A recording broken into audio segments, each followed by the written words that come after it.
मेरा नाम गोपाल है और यह उस समय की बात है जब मैं लगभग 18 साल का था। हमारा संबंध एक मध्यम वर्गीय परिवार से था, जहां मेरे पिता, मेरी माँ और मेरा एक छोटा भाई शंकर रहते थे। हमारे यहाँ रिश्तेदारों का आना जाना बहुत कम था। कभी महीनों या साल बाद ही कोई चक्कर लगाता। हमारे घर के बिल्कुल बराबर में एक छोटा सा घर था, जिसके आंगन में एक घना बरगद का पेड़ सायाफग्न था और उस घर में एक माँ, राधा देवी, और उसके 2 बच्चे रहते थे। एक बेटी हिनाया, जिसकी उम्र 14 साल थी, और एक 10 साल का बेटा किशन। मेरे पिताजी काम के सिलसिले में शहर से बाहर रहते थे और हफ्ते में 1 या 2 दिन ही घर आते थे। 12वीं कक्षा की परीक्षा देने के बाद मैं खाली था, तो मैंने कुछ ट्यूशन पढ़ाने का इरादा किया। जल्द ही मैंने आसपास के घरों में बच्चों को पढ़ाना शुरू कर दिया। मेरी मेहनत और लगन रंग लाई और कुछ ही समय में हमारे घर के हालात बेहतर होने लगे, क्योंकि मुझे काफी अच्छी होम ट्यूशन्स मिल गई थीं और जिनसे मुझे अच्छे खासे पैसे मिलना शुरू हो गए थे। लगभग 2 साल बीत गए और मेरा ग्रेजुएशन पूरा होने वाला था। एक दिन जब मैं घर लौटा तो बराबर वाले दरवाजे पर मुझे हिनाया दिखाई दी। वैसे तो यह कोई अनोखी बात नहीं थी, लेकिन उस दिन मैं उसे देखता ही रह गया। वह अब 16 साल की हो चुकी थी और उसके कपड़े उसके शरीर से चिपके हुए थे। मेरी नजरें समझते ही वह कुछ शर्मिंदा हुई और बोली, अरे गोपाल भैया, माँ जी आपके घर बैठी हैं काफी देर से, क्या आप उन्हें भेज देंगे? मैं बोला, हाँ हाँ, क्यों नहीं, अभी भेजता हूँ। ये कहते हुए मैं घर में दाखिल हुआ। हिनाया की माँ राधा देवी माँ जी से बातें कर रही थी। मुझे देखते ही बोली, अभी तो तुम्हारा ही जिक्र हो रहा था। दरअसल हिनाया के 9वीं के इम्तिहान होने वाले हैं और वह तुम्हारे अलावा कहीं और नहीं पढ़ती। क्या तुम उसकी कुछ मदद कर दोगे? मैंने कहा, क्यों नहीं देवी जी, आप मुझे कुछ दिन दें, मैं अपनी टाइम टेबल सेट करके फिर आपको बताता हूँ। मैंने माँ जी को बताया कि हिनाया उन्हें बुला रही है, तो उन्होंने कहा, ठीक है। फिर मैं नहा धोकर तैयार हुआ और अपनी ट्यूशन के लिए निकल गया। 3 दिन बाद माँ जी ने कहा, गोपाल, तुमने राधा देवी को जवाब नहीं दिया, हिनाया को पढ़ाओगे या नहीं? मैं बोला, माँ जी, मुझे मुनासिब नहीं लगता कि राधा देवी और हिनाया घर पर हों और मैं वहाँ पढ़ाऊं। बेवजह लोग बातें बनाएंगे। माँ जी ने कहा, रुक, मैं राधा देवी को बुलाकर बात करती हूँ। राधा देवी और माँ जी बातें करने लगी और मैं बहाना करके बाहर निकल गया। राधा देवी के दरवाजे पर मेरी खुद ब खुद नजर गई, मगर दरवाजा बंद था। मैं सीधा जाकर दोस्तों में बैठ गया। थोड़ी देर बाद राधा देवी मेरे पास आई और बोली, क्यों भाई गोपाल, हमारी आंखों के सामने जवान हुए और हमसे ही पर्दा? खैर तो है ना? मैं बोला, नहीं देवी जी, वो बस वैसे ही। राधा देवी बोली, हिनाया कल से ही तुम्हारे घर आएगी, वहीं पढ़ा देना। बस वक्त बता दो किस वक्त उसे पढ़ा सकते हो। मैं बोला, अच्छा देवी जी, ठीक है, कल शाम 4 बजे भेज दीजिएगा। 6 बजे मुझे दूसरी जगह जाना होता है। वो बोली, हाँ हाँ ठीक है, जैसे तुम्हें मुनासिब लगे। यह कहते हुए उनकी नजरें बहुत गहराई से मेरा जायजा ले रही थीं। वो अपने दरवाजे पर ही खड़ी सारी बात कर रही थीं। मैं इजाजत लेकर अपने घर आ गया। दूसरे दिन हिनाया सर पर पूरी तरह दुपट्टा लिए मेरे सामने बैठी थी। दूसरे कमरे में माँ जी और राधा देवी बातें कर रही थीं। हिनाया पढ़ाई में अच्छी थी, उस पर ज्यादा मेहनत की जरूरत नहीं थी। कुछ दिनों में वह काफी बेतकल्लुफ हो गई। बस 1 ही महीना बाकी था उसके इम्तिहानों में। अनजान लिफाफा और 11 बजे का रहस्य। 1 महीना बीत चुका था। माँ जी ने एक दिन सुबह मुझसे कहा, राधा देवी से मिलते हुए जाना, उसे कुछ बात करनी है हिनाया के बारे में। मैं अच्छा कहकर रह गया। दूसरे दिन सुबह मैं हिनाया का दरवाजा बजा रहा था। दरवाजा राधा देवी ने खोला। मैं बोला, जी देवी जी, खैरियत, आपने बुलाया था? तो उन्होंने मेरे हाथ में एक लिफाफा दिया और कहा, बस यही देना था। मैंने पूछा, इसमें क्या है? तो कहने लगी, खोल कर देख लेना, कुछ सामान है, वापसी पर देते जाना, कोई लाने वाला नहीं है। मैंने वह लिफाफा जेब में डाला और चल पड़ा। एक जगह रुककर लिफाफा खोला तो मेरे हाथ कांप गए। यह क्या? इसमें तो 5,000 रुपए हैं, मगर सामान क्या लाना है ये नहीं लिखा। मुझे कुछ अजीब सा लग रहा था। एक तो राधा देवी की निगाहें और फिर ये 5,000 का लिफाफा। यह मुझसे चाहती क्या है? लिफाफा दोबारा पलटाया तो उसमें एक पर्ची थी जिस पर एक मोबाइल नंबर लिखा था और एक इबारत दर्ज थी, रात 11 बजे। दोस्तों, जिंदगी कभी कभी ऐसे खेल खेलती है कि इंसान को खुद नहीं पता चलता कि वह किस दिशा में जा रहा है। यह वह रात थी जब गोपाल की जिंदगी एक नया रुख लेने वाली थी। एक ऐसा रुख जो उसके जज्बों को नए सिरे से जगाने वाला था।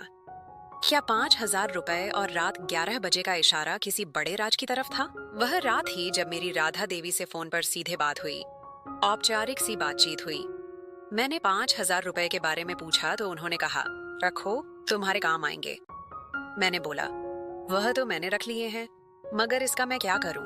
तो वह बोली, तुम जवान हो और खूबसूरत भी, रखो, गर्लफ्रेंड के लिए काम आएंगे। मैं बोला, मगर मेरी कोई नहीं है। तो वह बोली, तो बनाओ ना। बनाते क्यों नहीं? मैं चुप हो गया और पूछा, और कोई बात? सिर्फ इसीलिए कॉल का कहा था? तो वह बोली, बातें तो बहुत कुछ थीं, मगर शायद मुकद्दर में ऐसा कुछ नहीं लिखा है। खैर, तुम क्या जानो। मैंने कुछ सोचे समझे बिना नादानगी में कॉल काट दी। उसके बाद कोई मैसेज नहीं आया, न ही कॉल। वह पहली रात ही जिसमें मैं इतना बेचैन था। बार बार करवटें बदलता रहा, उठकर पानी पिया और फिर छत की तरफ चल पड़ा। सीढ़ियां चढ़ते हुए मैं आसमान की तरफ देखने लगा। ऊपर पहुंचकर मुझे महसूस हुआ कि बराबर वाली छत पर से कोई मुझे देख रहा है, मगर कौन? खैर, मैंने जानने की कोशिश भी नहीं की और कुछ देर बाद वापस नीचे आ गया। कुछ दिन वैसे ही गुजर गए जिसमें कुछ खास न हुआ। फिर एक दिन रविवार को मैं घर पर था कि राधा देवी भागी हुई आई। इलाके में किसी का इंतकाल हो गया था। माँ जी भी फौरन उनके साथ ही चल पड़ी और जाते हुए राधा देवी बोली, गोपाल, घर का ध्यान रखना, हिनाया अकेली है। मैं बोला, अच्छा ठीक है, मगर मुझे समझ ही नहीं आ रहा था कि ध्यान कैसे रखूं। मुझे करने को कुछ समझ न आया तो मैं उठकर छत पर चला गया ताकि वहाँ से गली का भी ध्यान रहे। मैं आंखें बंद किए लंबी लंबी सांसें ले रहा था कि मुझे कुछ आवाजें सुनाई दी। श्श की आवाज पर बाहर झांका तो कोई नजर न आया, मगर फौरन नजर हिनाया की छत पर गई तो देखा वह मुझे इशारा कर रही थी। मैंने पूछा, क्या हुआ? यह क्या हरकत है? तो वह डर गई, बोली, सॉरी गोपाल भैया, बोर हो रही थी तो ऊपर आ गई। सॉरी सॉरी, मैं नीचे जा रही हूँ। यह कहकर बिना मेरी तरफ देखे वह फौरन नीचे चली गई। मुझे अफसोस हुआ कि ऐसे नहीं डांटना चाहिए था। मैं भी नीचे आ गया और ये बात यहीं खत्म हो गई। दूसरे दिन हिनाया आई और सामान्य से हटकर जबान की जगह सिर्फ इशारे से सलाम करके बैठ गई। मैं उसकी तरफ देखकर हंसने लगा ताकि उसका मूड बेहतर हो जाए। मैं बोला, हिनाया, क्या हुआ था कल तुम्हें? वह घबरा कर बोली, ओहो, मैंने सॉरी कर तो ली थी। तो मैंने कहा, अच्छा, मुझे यह बता दो कि तुमने कहना क्या था मुझसे? वह बोली, कहना तो बहुत कुछ है, वक्त के साथ साथ सब कह दूंगी। मुझे अब उससे बात करके मजा आने लगा। तो मैंने कहा, वह वक्त कब आएगा? तो वह बोली, यह तो मेरी किस्मत पर है कब खुलती है। तो मैंने कहा, किस्मत को खोलने के लिए तुम कुछ करोगी या खुद से खुलने का इंतजार करोगी? तो वह बोली, मैं खुद से कोशिश तो करूंगी लेकिन डर लगता है। तो मैंने कहा, किससे?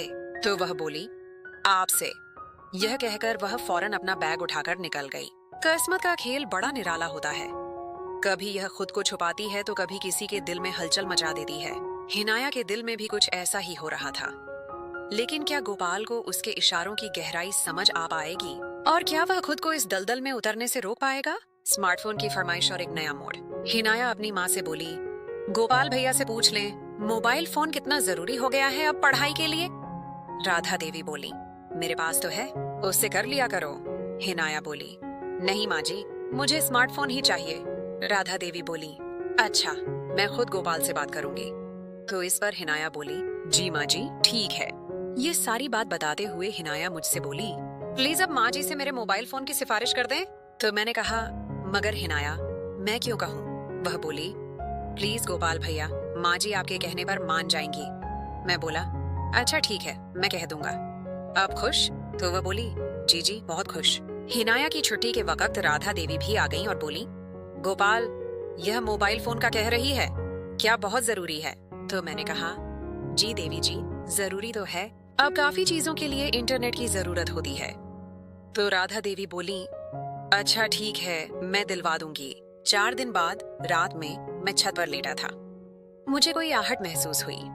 बाहर झांका तो दरवाजे पर कोई जाता हुआ महसूस हुआ। उसी वक्त राधा देवी के दरवाजे के बंद होने की आवाज आई। मुझे कुछ अजीब सा महसूस हुआ। फिर मैं सोचने लगा, कौन हो सकता है? हिनाया के साथ? ओह, राधा देवी के साथ। राधा देवी का मुझसे खुलकर बात करना, अक्सर हिनाया का कनाखियों से मुझे देखना। मुझे लगा कि मुझे अब थोड़ा ध्यान देना चाहिए कि अगर ये मुझसे कुछ चाहती है तो आखिर क्या चाहती है। अब मेरे जज्बातों में इन दोनों के लिए कुछ बदलाव आना शुरू हो गए थे, मगर मैंने सोच लिया था अब जब भी मुझे ऐसा कुछ महसूस हुआ मैं उसका फायदा जरूर उठाऊंगा। जाहिर है, कोई बाहर का आदमी जब उनके घर आकर ऐसा कुछ कर सकता है तो फिर मैं क्यों नहीं। ये वह रात थी जिसने मेरे जज्बात, मेरी सोच बदलकर मेरे अंदर एक उत्तेजना पैदा कर दी। आखिर कब तक हिनाया मेरे करीब बैठकर मुझे उकसाती रहेगी? कभी हिनाया के इतना करीब बैठने पर उसके जिस्म को देखकर, उसका हाथ पकड़कर भी मेरी फीलिंग यकायक बदल गई थी। अब मैं कुछ चाहता था, कुछ नया, कुछ अच्छा, कुछ मजेदार, कुछ अनोखा। यही सब सोचते सोचते दोबारा लंबी सांस लेने लगा कि अचानक मुझे एक आवाज आई। मैंने हिनाया की छत की तरफ देखा तो वह राधा देवी थी, जो शायद किसी बिल्ली को भगा रही थी, शायद मुझे संबोधित करना चाह रही थी। मैं जल्दी पीछे मुड़ा और पलटकर न देखा। हिनाया के 2 पेपर बाकी थे। वह रात में थोड़ी देर के लिए मेरे घर आने लगी ताकि जो कुछ समझ न आए वह समझ सके। एक रात उसके जाने के बाद किसी अनजान नंबर से मैसेज आया, कैसे हैं आप? मैं बोला, मैं ठीक, आप कौन? तो वह बोली, बस खैरियत पूछनी थी आपकी। वैसे क्या कर रहे हैं आप? मैं बोला, मैं कुछ भी करूं भाई, आपको कौन? तो वह बोली, भाई ना बोलो, मैं किसी की बहन नहीं। मैं बोला, अच्छा तो बताओ बहन, क्या मदद कर सकता हूँ मैं आपकी? तो वह बोली, फिलहाल तो बहन न बोलो, बाकी जो जी में आए कह दो। मैंने कॉल की तो फौरन लाइन काट दी। मैंने पूछा, क्या मुसीबत है? तो वह बोली, मुसीबत तो परेशान करती है और मैं तो आपकी चाहती हूँ। यह कहकर उसने कहा, एक स्टोरी भेज रही हूँ, छत पर फारिग होते हो पढ़ लेना। छत का नाम सुनते ही मेरे जहन में हिनाया का ख्याल आया। पल भर में दूसरा सवाल यह आया, राधा देवी भी तो हो सकती हैं, लेकिन यह दोनों में से कोई भी हो, इतना क्यों घुमा रही है? मैं उसी वक्त छत पर चला गया। छत पर एक रहस्यमय वीडियो और हिनाया का राज। कुछ देर बाद मेरे फोन पर किसी लड़की की वीडियो आई जो शायद उसने पूरा तैयार होकर बनाई थी, जिसमें वह बहुत खूबसूरत लग रही थी। मैं इस वीडियो को देखने में मगन था जो सिर्फ 5 मिनट की थी, मगर मैंने अब तीसरी बार प्ले की थी। मैंने जिंदगी में कभी कोई गर्लफ्रेंड नहीं बनाई, मगर यह खूबसूरत लड़की देखकर मेरे अंदर बेचैनी सी भर गई। मुझे महसूस हुआ कि हिनाया की छत पर कोई है जो सर पर तौलियां लपेटे बाल सूख रही थी, मगर उसकी पीठ मेरी तरफ थी और शायद जानबूझकर ऐसा किया था उसने। मैं उसे बाल सूखते देखकर चौंक गया।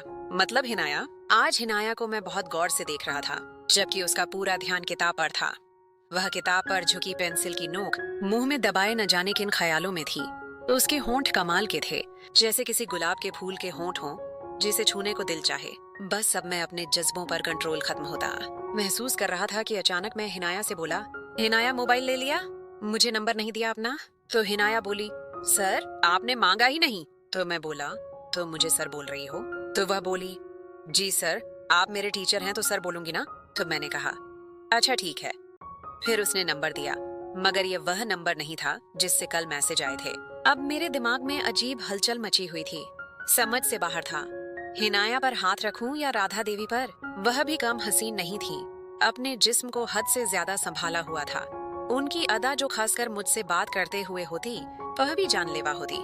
खैर, उस वक्त मेरे सामने लबश्री थी, तो मैं दूसरे खैर का बाद में भी सोच सकता हूँ। फिर हिनाया बोली, क्या हुआ सर, कहाँ खो गए? मैं बोला, नहीं तो वह बस मैं घबरा गया। उसने मेरी घबराहट पर कहखा लगाया। वह हंसी तो लगा जैसे बहुत सारी कोयल एक साथ चहचहा रही हों। मुझे उसकी मुस्कुराहट बहुत प्यारी लगी।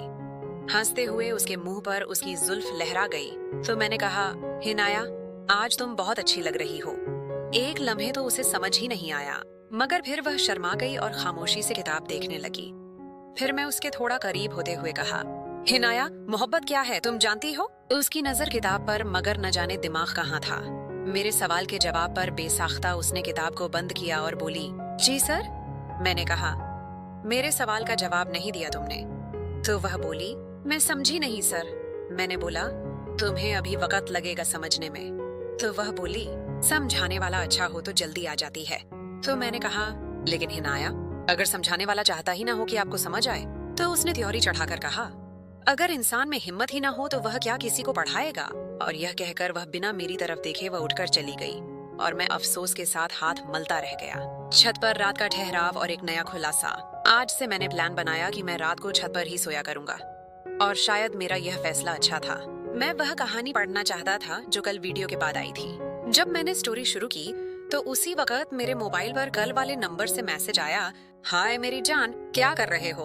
मैं बोला, मैं जो भी कर रहा हूँ तुम्हें इससे क्या? तो वह बोली, हो सकता है मैं तुम्हारी मदद कर सकूं। तो मैं बोला, और अगर न की तो? तो वह बोली, नाम बदल देना। तो मैंने कहा, मगर नाम तो मैं जानता नहीं। तो वह बोली, अगर नाम जान जाओगे तो क्या करोगे? किसी दिन अचानक सामने आ गई तो अपने होश खो बैठोगे। तो मैं बोला, तो आ जाओ। तो उसने कहा, अभी नहीं, सब्र। मुझे ही हिनाया की छत पर हलचल महसूस हुई। मैं उठकर एकदम खड़ा हो गया। देखा तो राधा देवी थी। मैं बोला, देवी जी, आप छत पर क्या कर रही हैं? तो वह बोली, क्यों, तुम क्यों डर गए? तुम किसी काम में व्यस्त थे क्या? तो मैं बोला, नहीं, मैं तो बस ऐसे ही आया था। तो वह बोली, अच्छा, तुम इस तरफ आओ। हमारी छत पर वह असल में वॉशरूम का शावर काम नहीं कर रहा है। मैं छत से 3 फीट की बाउंड्री फांद कर राधा देवी के पास पहुंच गया। उनके पीछे सीढ़ी उतरने लगा। सीढ़ी के साथ ही वॉशरूम था। मैंने शावर खोलकर देखा तो मिट्टी की वजह से ठीक काम नहीं कर रहा था। मैं स्टूल पर खड़ा था जब मैं शावर ठीक करके स्टूल से उतरने लगा और राधा देवी ने शावर खोल दिया। हम दोनों ही गीले हो गए। राधा देवी बोली, सॉरी गोपाल, मैं तो शावर चेक कर रही थी। मैंने कहा, कोई बात नहीं। मुझे अब सब अजीब लग रहा था। मैं वापस छत की तरफ भागा, अपना मोबाइल उठाकर वापस अपने घर आ गया। नीचे आते ही सबसे पहले मैं ताजा होने चला गया। अगले दिन मैं हिनाया को पढ़ा रहा था। हिनाया बोली, सर, मेरे बराबर वाले घर में मेरी एक दोस्त है और वह चाहती है कि इम्तिहान तक आप उसे पढ़ा दें। फीस का कोई मसला नहीं, मगर वह चाहती है कि आप ही उसे पढ़ा दें। तो मैंने कहा, अच्छा, उसे बता देना 2000 रुपए लूंगा और पूरी कोशिश करूंगा, बाकी मेहनत उसे करनी पड़ेगी। हिनाया बोली, ठीक है सर, मगर मेहनत तो मैं भी बहुत करती हूँ, मगर हासिल कुछ नहीं हुआ। अब वह मुझसे थोड़ा दूर होकर बैठ गई। मैंने वजह पूछी तो कहने लगी, सब समझ आ जाएगी, थोड़ा हौसला कीजिए। मैं उसकी इस चालाकी पर हैरान हो गया, क्योंकि माँ जी अचानक अभी आ जाई तो हिनाया मुझसे दूर बैठी थी। मैं बोला, खूबसूरत हो, इससे ज्यादा चालाक भी? तो वह बोली, चालाकी का तो मुझे पता है, मेरी खूबसूरती का आप मुझे बताएंगी? इतने में माँ जी कमरे में दाखिल हुई और बिना हिले हिनाया ने ध्यान किताब पर ही रखा। माँ जी बोली, बेटा, कुछ चाहिए तो नहीं? मैं राधा देवी के साथ बाजार जा रही हूँ सब्जी लेने।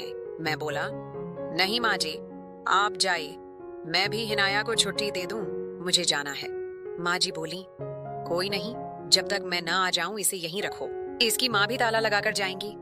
मैं बोला, अच्छा माँ जी, आप जाइए मगर जल्दी आ जाए। वह बोली, अच्छा, और निकल गई। अभी थोड़ी ही देर हुई थी कि फिर से दरवाजा बजने लगा। दरवाजा बज रहा था। मेरा खून खौलने लगा। मैंने दरवाजा खोला तो कोई खातून थी। बोली, बेटा, माँ जी घर पर हैं? मैं बोला, नहीं, आने वाली है, बाजार गई है, कुछ देर में आ जाएंगी। वह बोली, अच्छा, मैं बाद में आती हूँ। किरण का प्रवेश और क्रिकेट की पिच का राज। अगले दिन हिनाया की दोस्त हिनाया के साथ आई। वह एक बला की हसीन लड़की थी। उसका हुस्न और शबाब कमाल का था। मैं उसके हुस्न में खोया था। वह बोली, सर, तो आपने लड़की कभी देखी नहीं, या मुझ में कुछ ऐसा है जो शायद किसी में नहीं? मैं उसकी बात को नजरअंदाज करके बोला, नाम क्या है तुम्हारा? वह बोली, किरण कहते हैं, उम्र 22 साल, 2 साल से मैट्रिक में फेल हो रही हूँ। अब आपका इम्तिहान है कि मुझे पास करवाते हैं या नहीं। मैं उसकी बेबाकी पर हैरान इसलिए भी नहीं था क्योंकि उसका लहजा, उसका जिस्म, उसकी साफगोई ये जाहिर कर रही थी कि वह एक मंझी हुई खिलाड़ी है। इतनी बातों के दौरान हिनाया एक लफ्ज न बोली। न जाने वह खामोश रहकर किरण पर क्या साबित करना चाहती थी। मैं बोला, देखिए किरण, मेरा काम है आपको पढ़ाना, समझाना और इम्तिहान के हवाले से गाइड करना। अब इस पर अमल करना, समझना, पढ़ना, यह तो आपका काम है। वह बोली, जी बिल्कुल गोपाल। हिनाया ने अपनी खामोशी तोड़ी। मैं बोला, जी बोले। वह बोली, क्रिकेट पर निबंध में क्या लिखूं? मुझे तो क्रिकेट का कुछ पता ही नहीं। मैंने कहा, अच्छा, मैं विषय बना दूंगा, उसे याद कर लेना। तो वह बोली, ठीक है। फिर किरण बोली, अरे बावरी, मैंने क्रिकेट बहुत देखी है। सुनो, स्टेडियम में 4-5 पिच होती हैं। तो इस पर हिनाया बोली, 4-5 क्यों? जब खेलना एक बार ही हो। तो फिर किरण बोली, अरे भाई, वो प्रैक्टिस के लिए होती है, मगर असली मैच वाली पिच पर प्रैक्टिस नहीं होती। उसे तो मैच से पहले काफी सेट किया जाता है ताकि खिलाड़ी जमकर खेल सके। मैं किरण की बातों की गहराई तक पहुंच गया, मगर हिनाया के बेतुके सवाल पर कहीं ऐसा तो नहीं यह इन दोनों की चाल हो? मगर क्यों? हिनाया क्यों किसी से अपना राज शेयर करेगी? मेरा शक फिलहाल शक ही था। फिर किरण बोली, अब अगर आपके पास 2-3 पिच हों, तो आप उनमें से 2 रोज प्रैक्टिस करेंगे, मगर जिस पर मैच खेलना है उसे हमेशा संभाल कर इस्तेमाल करेंगे। क्यों गोपाल सर? मैंने गलत कहा? अब उसकी बात का जवाब देना जरूरी हो गया था। मैं बोला, जब एक पिच पर हर खिलाड़ी अपने अंदाज से बैटिंग करे तो पिच का सत्यानाश हो जाता है। पिच चाहे प्रैक्टिस की हो, उस पर एक ही खिलाड़ी प्रैक्टिस करे तो पिच अच्छी चलती है। क्यों किरण? मैंने गलत कहा? फिर मैं उन दोनों को मैच समझाने लगा। छत पर जाना अब मेरी दिनचर्या बन चुकी थी, मगर राधा देवी का दीदार नहीं हुआ और उस गलत नंबर से रोज रात में कोई वीडियो बतौर स्टोरी आ जाती। मैं रिप्लाई करता कि तुम हो कौन, मगर वह अपनी पहचान हमेशा छुपाती रही। मैं उसकी भेजी हुई वीडियो देख रहा था कि राधा देवी अपनी छत की बाउंड्री तक आकर आहिस्ता से आवाज दें, कैसे हो गोपाल? मैं बोला, ठीक देवी जी। फिर दो चार बातें करके राधा देवी चली गईं। मैंने अपना मोबाइल उठाया तो उसी नंबर से मैसेज आया हुआ था। मैंने बस एक जवाब दिया, अगर मुझसे कुछ चाहती हो तो अपनी पहचान करवाओ, यूं अजनबी बनकर मैसेज न करो। फिर उसका जवाब नहीं आया, शायद सो गई होगी। मैं भी फिर हसीन सपनों में खो गया। सुबह माँ जी ने कहा, राधा देवी तुम्हारे पढ़ाने से बहुत खुश है, फीस के पैसे दे रही थी। मैंने कहा तुम उसे ही देना। मैंने कहा, अच्छा। माँ जी बोली, वह कहकर गई हैं गोपाल से कहना मेरे से मिलता हुआ जाए। मैंने कहा, अच्छा। और फिर बाहर निकलकर उनका दरवाजा बजाया तो राधा देवी ने ही दरवाजा खोला और बोली, आ जाओ, तुमसे क्या पर्दा? मैं आंखें दिखाता हुआ बोला, माँ जी ने कहा था कि आपसे मिलता हुआ जाऊं। फिर कुछ मुझे देते हुए बोली, गोपाल, वैसे तो ये कोई मायने नहीं रखते, मगर मेरी तरफ से कुछ ले लेना। और हाँ, इसमें हिनाया की फीस भी है, 1,000 रुपए। और फिर दरवाजा बंद कर लिया। मैं पैसे गिने बिना जेब में रखकर चल पड़ा। इस बार 6,000 रुपए थे।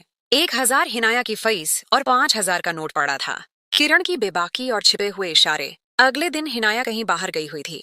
ट्यूशन भी देर से आने का कहकर गई थी। मैं घर पर अकेला था। छत पर जाकर भी क्या करता। माँ जी बाजार जा रही थीं। जब वह चली गईं, तो मैं टीवी देखने कमरे में चला गया। मैं टीवी देख रहा था कि मुझे महसूस हुआ कि कोई आया है, मगर कौन? जल्दी से कमरे से बाहर निकला तो किरण पीछे हटती दिखाई दी। मैं उससे बोला, यह क्या तरीका है? वह बोली, सॉरी गोपाल सर, दरअसल रोजाना ही ऐसे आती हूँ, आंटी को सलाम करती हुई आती हूँ। आज वह नजर नहीं आई तो मैं सीधी अंदर आ गई, लेकिन आज शायद आप व्यस्त हैं, मैं चलती हूँ। फिर मैंने कहा, नहीं रुको, अब आ गई हो तो बैठो, कल तुम्हारा पेपर है। मैं समझा, तुम हिनाया के साथ आओगी? फिर वह बोली, असल में मुझ पर ज्यादा मेहनत नहीं करनी पड़ेगी आपको। मैं बोला, क्या मतलब? तो वह बोली, मेरा मतलब सर, मुझे इस बार इम्तिहान में कामयाब होना है। मैं खुद जी जान से पढ़ रही हूँ, कुछ सवाल समझ लूंगी।